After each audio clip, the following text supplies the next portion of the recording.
From Lagos, the nation's commercial capital, this is the News at 10.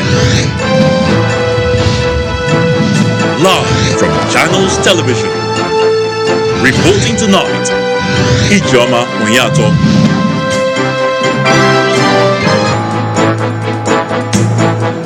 Hello and welcome. Tonight, 1 year after ENDSARS protesters returned to the streets in Abuja, Lagos, Ibadan and some other cities to demand justice for victims of police brutality. Federal government and Amnesty International disagree over ENDSARS deaths. Amnesty maintains 12 killed. Government says no evidence of killings. We have reports on how businesses are picking up, plus chronicles of major events that mark the ENDSARS protests. And Florida school gunman Nicholas Cruz pleads guilty to murdering 17, faces possibility of death penalty or life in prison. Plus, we have international news from our studio in London. On business news tonight, African Development Bank Group and MTN Nigeria signed $500,000 grant deal to study factors hindering access to finance for women across the northern part of the country. On sports news, 9-time African women's champions, the Super Falcons of Nigeria, beat the Black Queens of Ghana 2-0 in the first leg of their 2022 Africa Women's Cup of Nations qualifier. And from Abuja, President Muhammadu Buhari and his Turkish counterpart meet in Abuja as Turkey promises to support Nigeria with capacity and intelligence sharing in the fight against terrorism.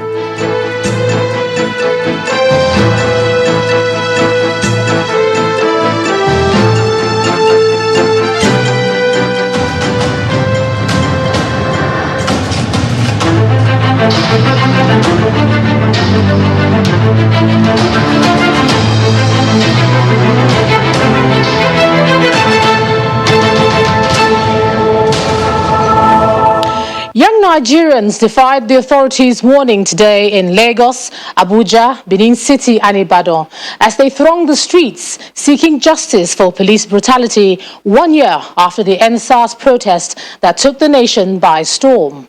Let's bring you the incident in Lagos, where some celebrities joined a drive-through procession at the Lekki toll gate to mark the 1 year anniversary. But our correspondent Dari Do reports that a few minutes later, the drive-through became rowdy, causing the police to fire tear gas. 8 a.m. is the convergent time. As promised, the ENDSARS campaigners are here, driving through the popular Lekki toll gate.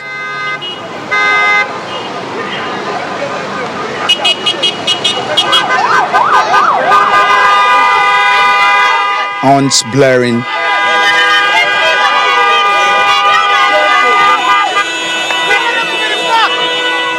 Nigerian flag fly above their cars, the signature of the memorial planned by the campaigners.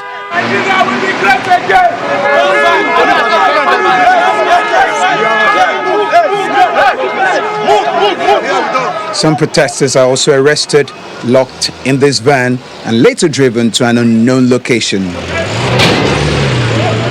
Some of the protesters step out of their vehicles in an apparent move to drive home their points even more.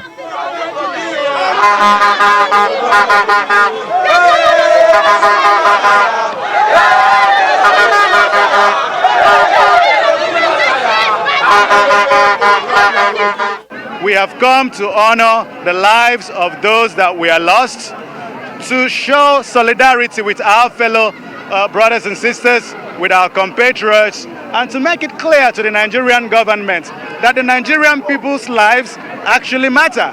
This is a democracy. It is not a regime. It is not a military regime. It is a democracy. Why do you want to take away our constitutional right? This is a civic right to protest. I think everything is going to be under control. People are respecting themselves. They are protecting peacefully, and they are being cautious of whatever happens here. The security guys are here to protect us. I believe they are here to protect us as well. So far so good. Everything is peaceful. At about 11:05 a.m., police fired canisters, dispersing the protesters.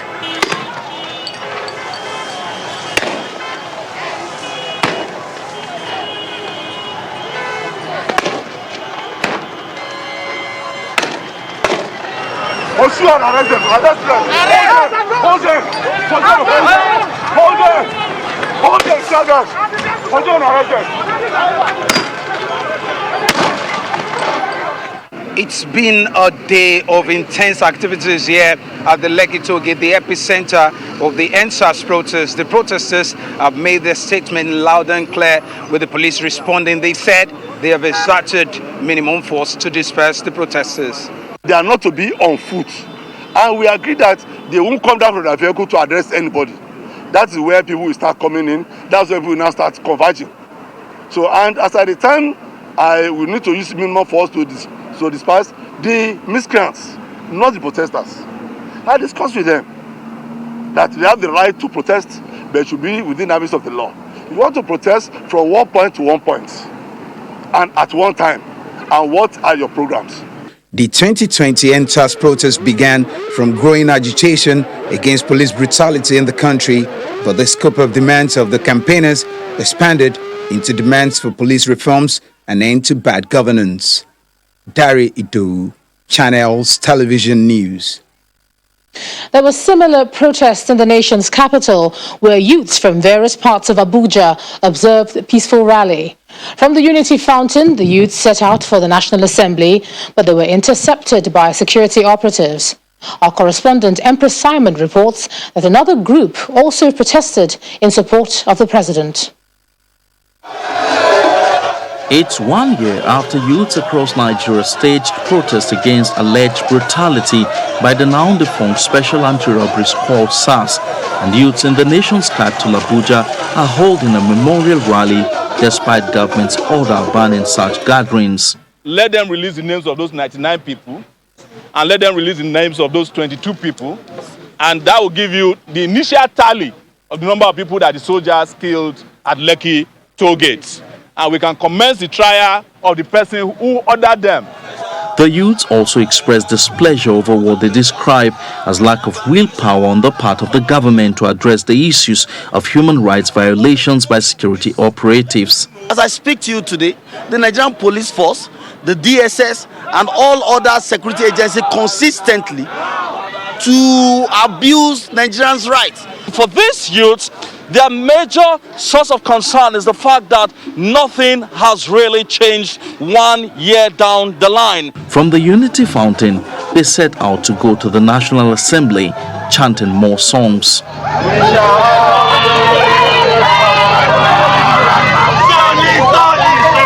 But they are intercepted by security operatives somewhere around the Federal Ministry of Justice.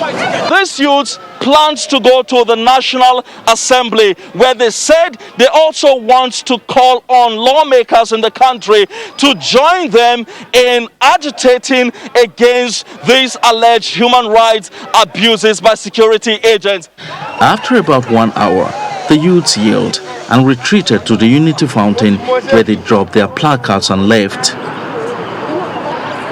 But just as they were leaving, some supporters of the government show up, protesting against what they describe as blackmail and incessant attacks on the administration of President Muhammadu Buhari. Those who claim they made President Muhammadu Buhari president in 2015 have since left him before the 2019 election. Yet, Nigerians overwhelmingly voted him again. This is a ripple effect of the Empower Project, conditional cash transfer, anchor borrower scheme, school feeding, war against terrorism, critical infrastructure like the railway, transport, massive road construction, and reduction of corruption to a barest minimum, among others. As the discussion around the ENDSARS protest continues, Nigerians await to see the outcome of the various panels set up to investigate issues of human rights abuses by security operatives in the country. Empress Simon, Channels Television News. And in Ibadan, Benin City, Port Harcourt and Enugu, protesters took to the streets, voicing their demand for justice and an end to police brutality.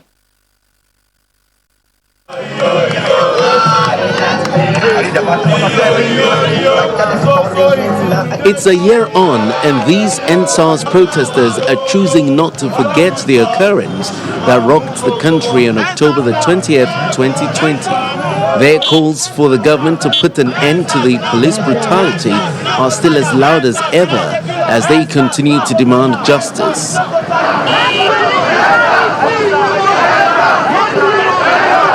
In Ibadan, the Oyo State capital, the protesters marched through the Iwo Road interchange, a major commercial area, before settling at the government office, with security operatives keeping watch. We have come to ask for the release of innocent persons that are in prison since November 13. Protesters in Benin City, the Edo State capital, also embark on a peaceful march around the National Museum. They demand that the recommendations of the Edo Judicial Panel of Inquiry on police brutality and related issues be implemented. We look into cases of police brutality and other related abuses. And by the special grace of God, we did our work in total and we were able to come out with laudable recommendations, of which we are believing that the Edo State government will definitely implement. In Port Harcourt, River State, the activists hold a candlelight procession to commemorate the anniversary.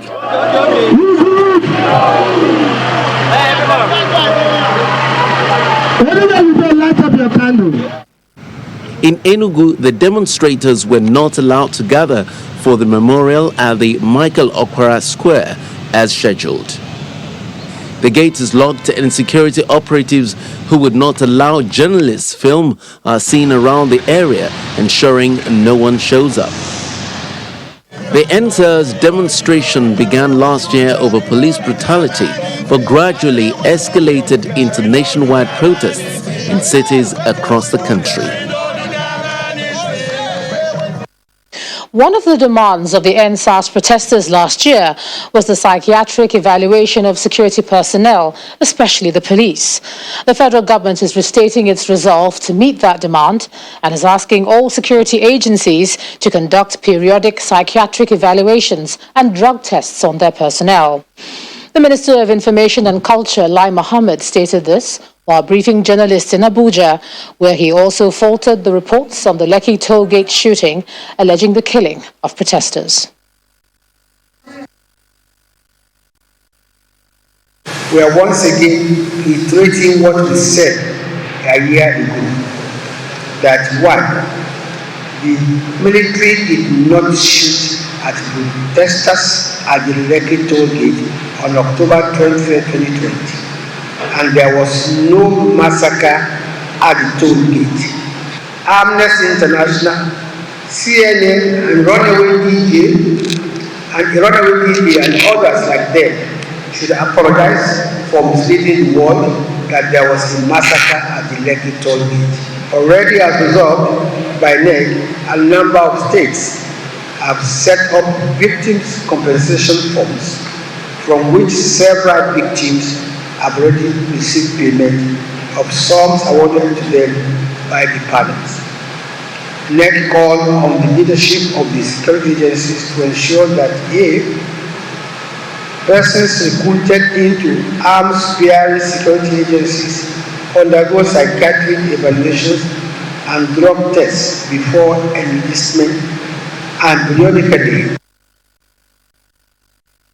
Meantime, Amnesty International has continued to maintain that 12 people were killed during the ENDSARS protests in Nigeria a year ago.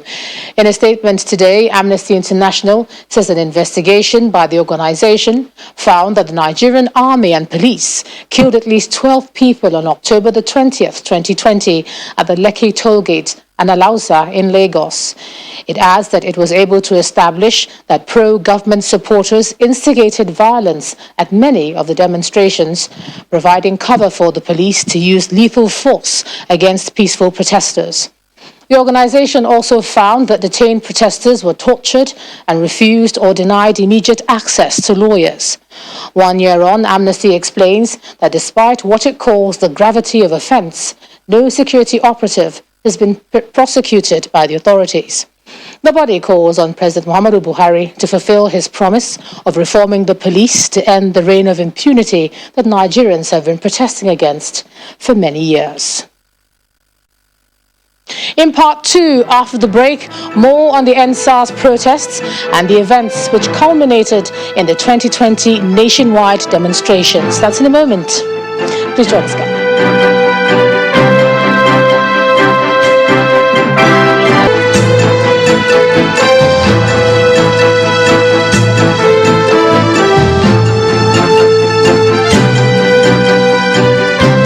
Welcome back. If you've just joined us, you're watching the news at 10 on Channels Television, coming to you live from Lagos. A reminder of our top stories. 1 year after ENDSARS protests, protesters returned to the streets in Abuja, Lagos, Ibadan, and some other cities to demand justice for victims of police brutality. Federal government and Amnesty International disagree over ENDSARS deaths. Amnesty maintains 12 killed. Government says no evidence of killings. We have reports on how businesses are picking up, plus chronicles of major events that marked the ENDSARS protests. And Florida's school gunman Nicholas Cruz pleads guilty to murdering 17, faces possibility of death penalty or life in prison.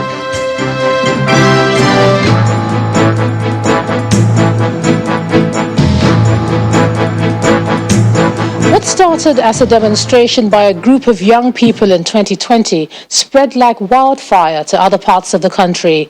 In this report, our correspondent Olu Phillips takes us down memory lane on the events that shaped the protests last year.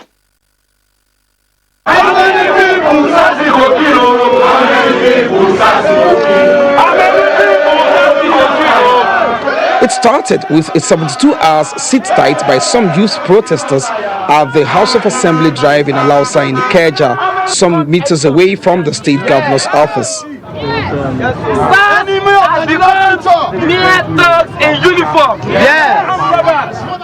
Bound by one purpose, united by one vision, the agitation centered on calling attention to alleged police brutality.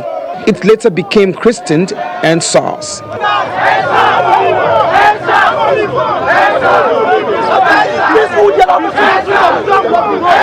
The protest then reproduced itself in another location, the Highbrow area of Lagos, the Lekki-Ekpe Expressway, pitching their tents at its strategic tangent, the Lekki Toll Plaza. Why are we here? Why are we here? Why are we here? These protesters held their own, chanting, singing,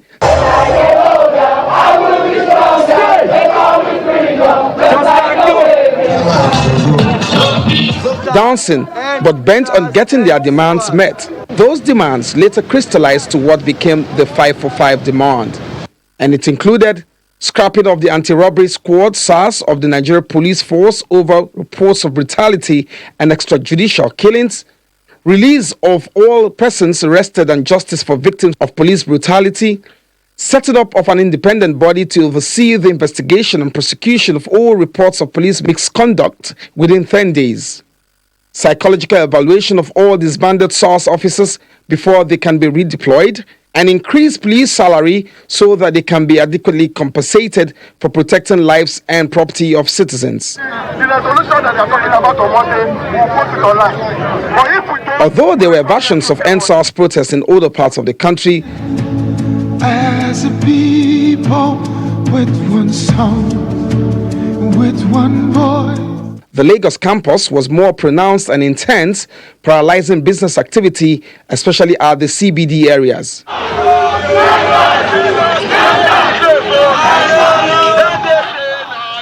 Meanwhile, amidst the episode, the federal government paid attention and took actions regarding some of their demands, which included the setting up of a presidential panel on the reform of the Special Anti-Robbery Squad SARS, the dissolution of the Special Anti-Robbery Squad SARS by the Inspector General of Police Mohammed Adamu, and the proposal to set up an independent investigation panel to look into the violations of human rights by the defunct SARS and other segments of the Nigerian police. All these happening simultaneously with the lockdown at the toll plaza, there appeared to be no clear line of sight as to when and how a truce will be reached. Nobody be leader for this place. The event stretched. The venue became a beehive of different activity, including religious worship,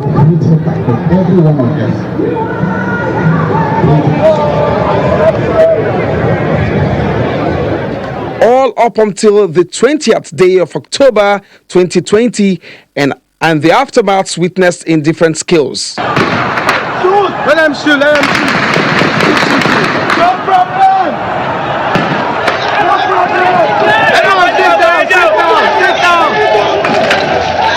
Lekki is boiling right now. Lekki is boiling right now. Even the police had a piece of the pie. According to the former Inspector General of Police, Mohammed Adamu, 22 police officers lost their lives while hundreds of police stations and formations across the country were damaged. Lagos State appears to have lost critical institutions to the arsonists. Newly acquired buses, government facilities, the royalty, the Temple of Justice, public businesses, and more fell to the rampaging protesters. It's 1 year on, and the definition of what happened on the night of the 20th of October 2020 is still defined variously by the different actors of that day. With everyone basically singing from a different song sheet, the music will remain a cacophony until perhaps there is a symphony. Olu Phillips, Channels Television News. In 2020, the Nigeria Employers Consultative Association said members of the organized private sector lost over 5 trillion naira to the looting after hoodlums hijacked the protests across the country. 1 year after the incident, some businesses are still counting their losses while on the path to recovery for others.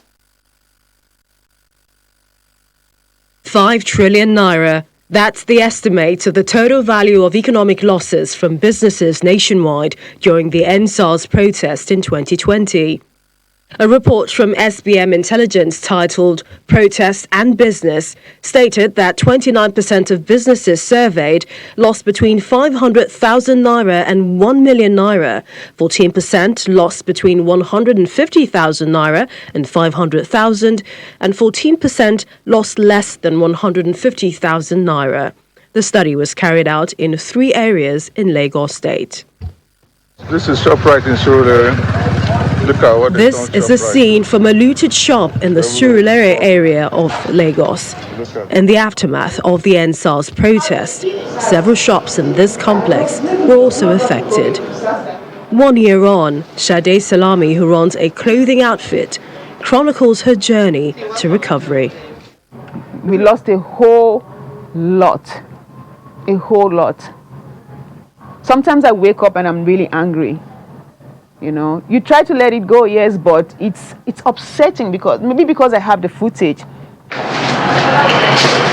Sade is not the only one, as Mrs. Adeusi, who runs a plus-size clothing store, estimates her losses. Stock, shelf stock, storage, assets and all put together, like over 30 million that we lost then.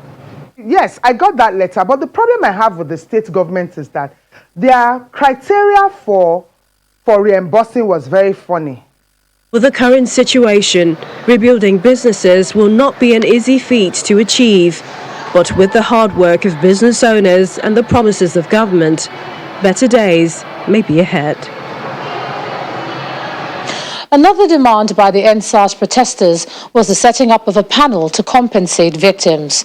The National Economic Council meeting, chaired by the Vice President, Professor Yemi Osinbajo, directed state governors to establish judicial panels of inquiry to investigate complaints of police brutality and extrajudicial killings. But there are still widespread agitations that the government is yet to bring perpetrators of violence and killings to justice. In this report, our judiciary correspondent Shola Shoyele looks at how well the panels fared. Why are we here? Why are we here? The peaceful protest, followed by the need to stay alive, sought an end to police brutality and reforms, crystallized in the hashtag ENDSARS.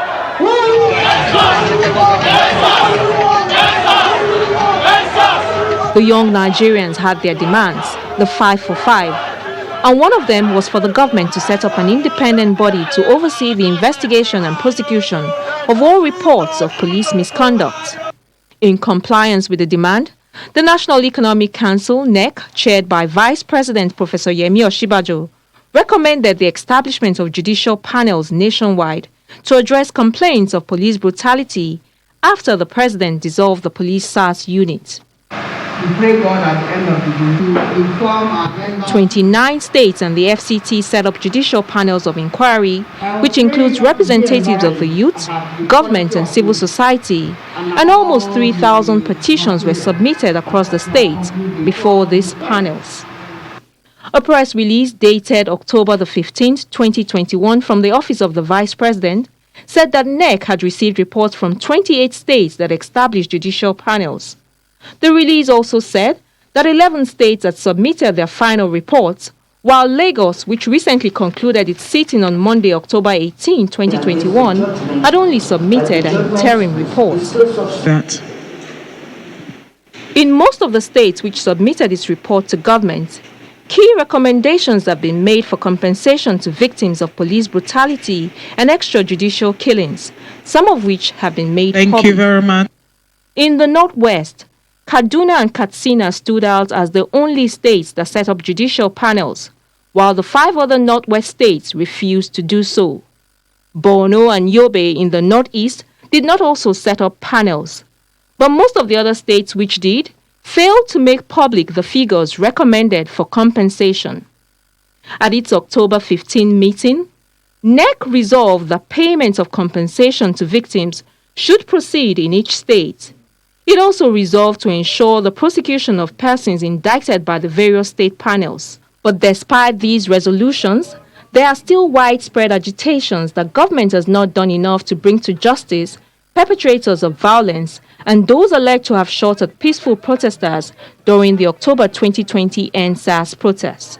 With many of the states yet to pay victims and prosecute culprits, this one-year anniversary of the protest should serve as a reminder for the states and the FCT to abide by the resolutions of the National Economic Council and meet one of the key demands of the protesting youth. Shola Shoyele, Channels Television News. When the news at 10 returns, we look at the lessons learned from the ENDSARS protest. Plus, African Development Bank and MTN Nigeria signed $500,000 grant deal to study factor hindering access to finance for women in the northern parts of the country.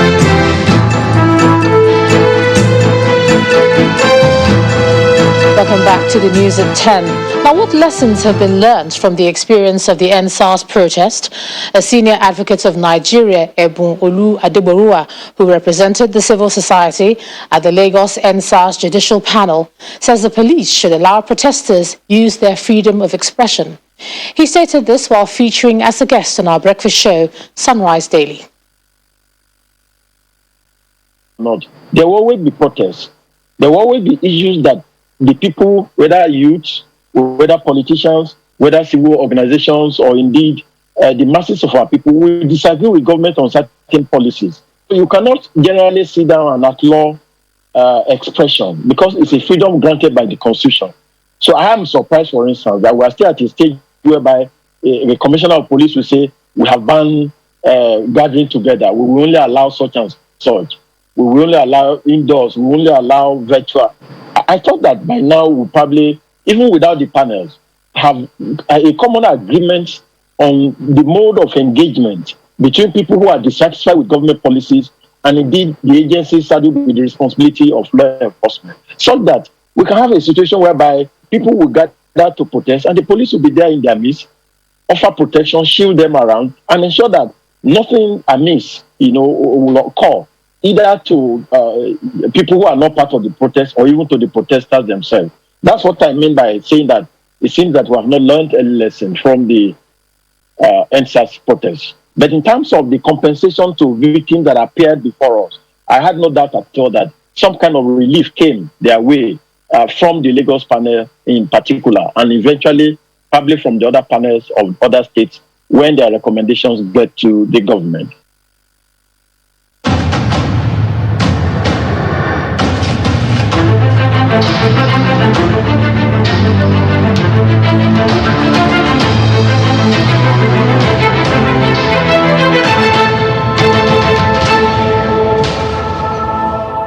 Let's cross over to Abuja now, and here's Gloria Umezuke.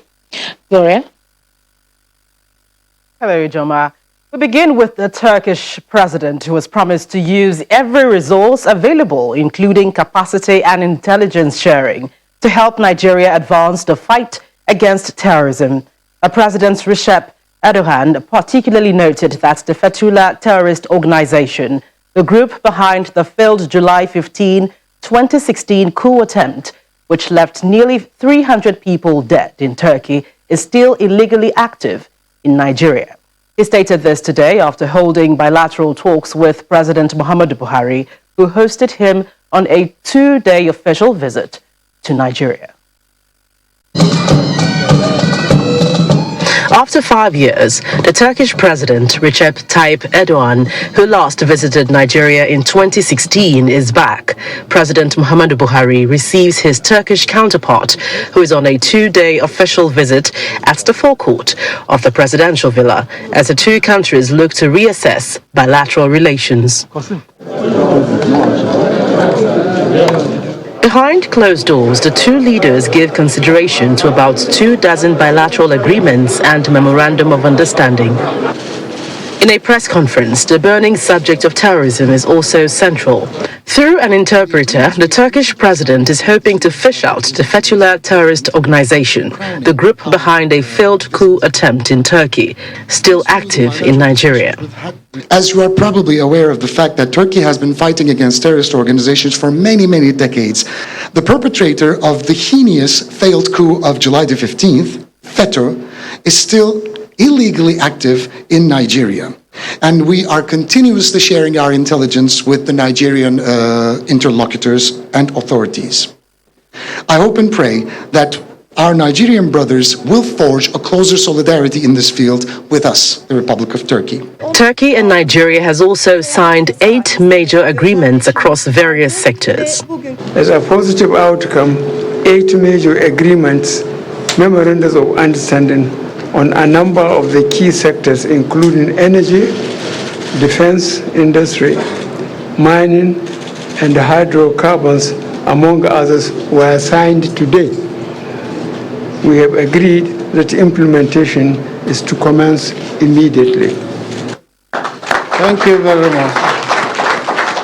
Your Excellency. We are trying to sign a government-to-government agreement with them to supply them 15,000 barrels of crude oil every day. So they are really looking to Nigeria for their energy requirements. As the two leaders seek more productive ways of boosting socioeconomic ties and a symmetrical relationship between both countries, they are also optimistic that the volume of trade can advance to about $5 billion, up from $2 billion in 2020.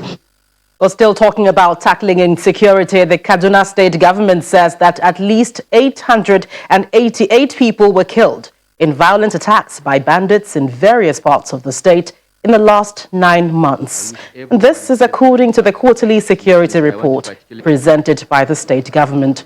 The report also showed that a total number of 343 people were killed by bandits between July and September this year alone, while 2,553 people were kidnapped by bandits in various communities across the state from January to September 2021. The report presented by the Kaduna State Commissioner for Internal Security and Home Affairs, Samuel Aruwan, during an enlarged security meeting today, attributed the deaths to kidnappings, banditry, communal clashes, violent attacks and reprisals that cut across all ethnic and religious groups in the state. Meanwhile, Governor Nasir El-Rufai has ordered the immediate compensation of the victims, while also asking the federal government to urgently declare the bandits as terrorists. Elsewhere, the counsel to the detained leader of the proscribed indigenous people of Biafra, Nnamdi Kanu, has taken Nigeria before the office of the United Nations High Commissioner for Human Rights, demanding his immediate release. Mr. Bruce Fain is also demanding the quashing of all charges filed against Mr. Kanu by the federal government of Nigeria. At a briefing ahead of Kanu's rearrangement in Abuja, Mr. Fain also says he has approached the International Court of Justice at The Hague on the infringement of Kanu's fundamental human rights. His lead counsel here in Nigeria, Mr. Ifeanyi Ejiofor, is equally demanding that Kanu must be brought to court to face his trial tomorrow. Well, that's it from the nation's capital. It's over now to Teniola, who is standing by in Lagos for business news. Banking so easy, so simple. Dial *894# now to experience it. You first, First Bank.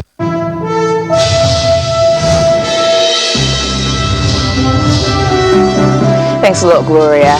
The African Development Bank and a fintech subsidiary of MTN Nigeria have signed a $500,000 grant agreement to study socio-economic factors not allowing women in northern Nigeria access to finance. The research, which will be funded through the Africa Digital Financial Inclusion Facility, includes a feasibility study. Women-focused design and testing will focus on both agents and customers to provide insights into women's use of mobile money services. A statement from the AFDB says the project also aims to improve the quality of life for people in the country and contribute to the sustainable development goals, especially as relates to poverty and gender inclusion.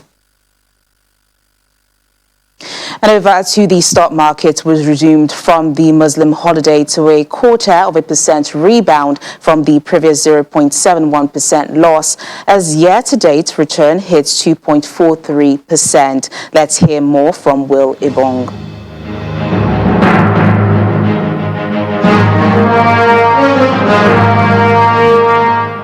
Hello and welcome to the Stock Market Report.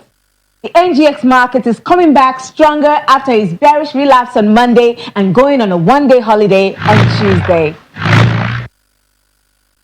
The all-share index rose by 0.26% in a bid to recoup some of the losses incurred in Monday's trading session. About 55 billion naira was added to the market value today. The move of the day was on the back of the rally in the stocks of MTN Nigeria and First Bank. These stocks, by the way, were responsible for the pullback recorded on Monday. The green light trailed the activity chart as volume of trades increased from 338.72 million units posted on Monday to 499.51 million units, worth over 5 billion naira at the close of the bell. Let's look at the high flyers leading the chart. The Nigerian Exchange Group is maintaining its upbeat momentum, followed by GlaxoSmithKline and NEM Insurance, while Prestige Assurance led the losers. Looking at the top trades by volume of transactions, we see First Bank lock down its position on the leaderboard. With profit taking still active in the market, we can only hope that the market keeps its bullish momentum as we approach the third quarter earnings season. And that's the Stock Market Report. I'm Willie Bong. Back to you, Tenny.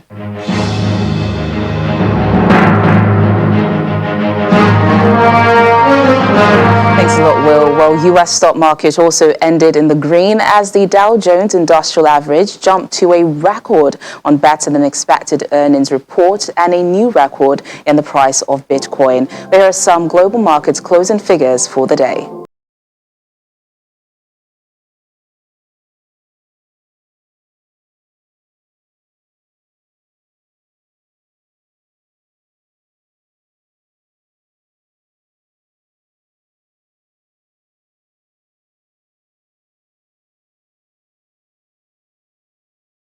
Business news tonight. It's back to Ijeoma for the rest of the news at 10. Banking so easy, so simple. Dial *894# now to experience it. You first, First Bank. Thanks a lot, Teniola. Still ahead on the news at 10, Florida school gunman Nicholas Cruz pleads guilty to murdering 17, faces possibility of death penalty or life in prison. And more international news from our London studio. Please stay with us.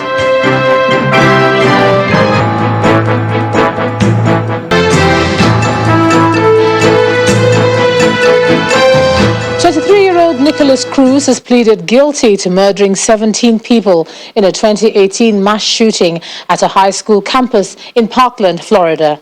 Simon Pusey has more international news in Around the World in 5. Good evening and welcome to the Channel Studios here in London with your international news around the world in 5. The Kremlin has announced that Russia's Vladimir Putin will not attend the COP26 climate summit in Glasgow. There was no reason given for his absence. However, at an international energy forum in Moscow last Monday, Putin mentioned the pandemic was a factor in his decision to travel. COP26 takes place in Scotland's largest city from the 31st of October to the 12th of November. Russia's decision is seen as a blow to efforts to get leaders to negotiate a new deal to stall rising global temperatures. A draft of a major inquiry report says Brazil's president should be accused of a series of crimes over his handling of the country's COVID-19 pandemic. The report is the culmination of a 6-month inquiry that has revealed scandals and corruption in government. President Bolsonaro has been accused of failing to control the virus that has killed more than 600,000 Brazilians. Excerpts leaked to the media indicate that the panel wants Mr. Bolsonaro to face 9 charges. Initial drafts of the report had recommended the president be charged with homicide and genocide against indigenous groups. At least 46 people have died in flash floods triggered by heavy rains in the northern Indian state of Uttarakhand. Images and videos from the state showed flooded roads, submerged homes and fallen bridges. Experts say the Himalayan state, a popular tourist spot, is seeing the effects of both climate change and rampant construction. Floods have also ravaged the southern state of Kerala, where at least 26 people have died in recent days. Both states have recorded excessive rainfall this year, according to data from India's weather department. Meanwhile, police in Nepal say at least 43 people have died and another 30 are missing after 3 days of heavy rainfall triggered landslides and flash floods. More than 24 people have been injured and are undergoing treatment in local hospitals across the mostly mountainous country. Persistent heavy rains have hampered efforts to reach a village in West Nepal, where 60 people have been marooned by floodwaters for 2 days at Seti village, about 350 kilometers west of the capital, Kathmandu. Syrian state media says a bomb attack on a military bus in central Damascus has killed 14 people. 2 explosive devices attached to the vehicle blew up as it passed under Jisra al-Ray bridge during the morning rush hour. Although Syria has been embroiled in civil war for a decade, such attacks in the capital are increasingly rare.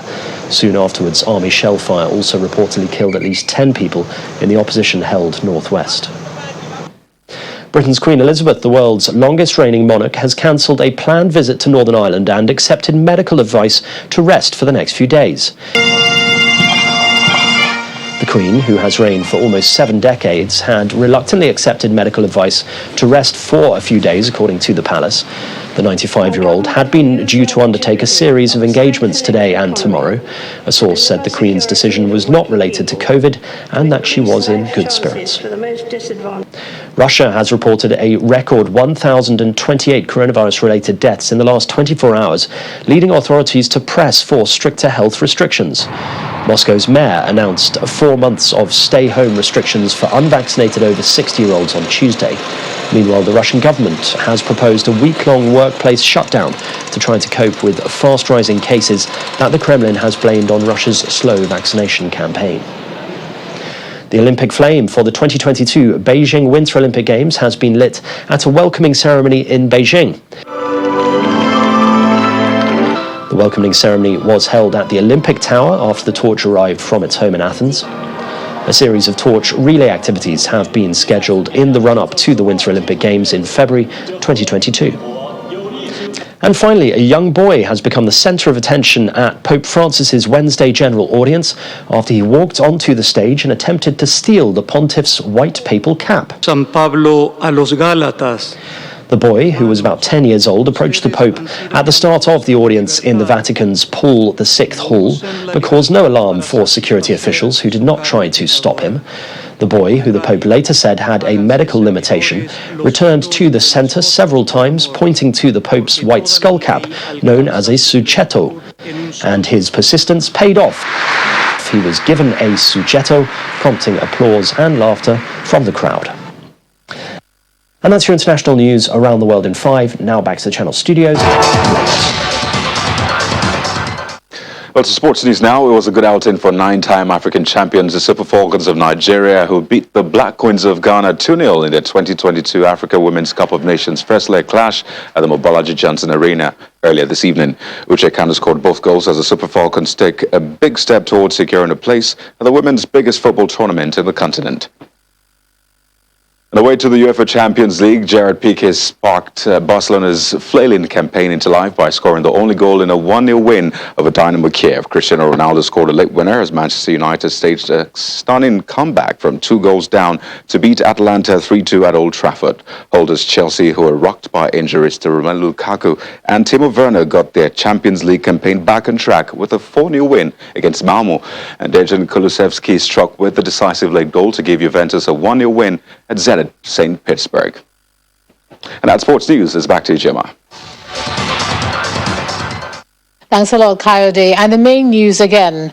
1 year after the ENDSARS protests in 2020, protesters today returned to the streets in Abuja, Lagos, Ibadan, and some other cities to demand justice for the victims of police brutality.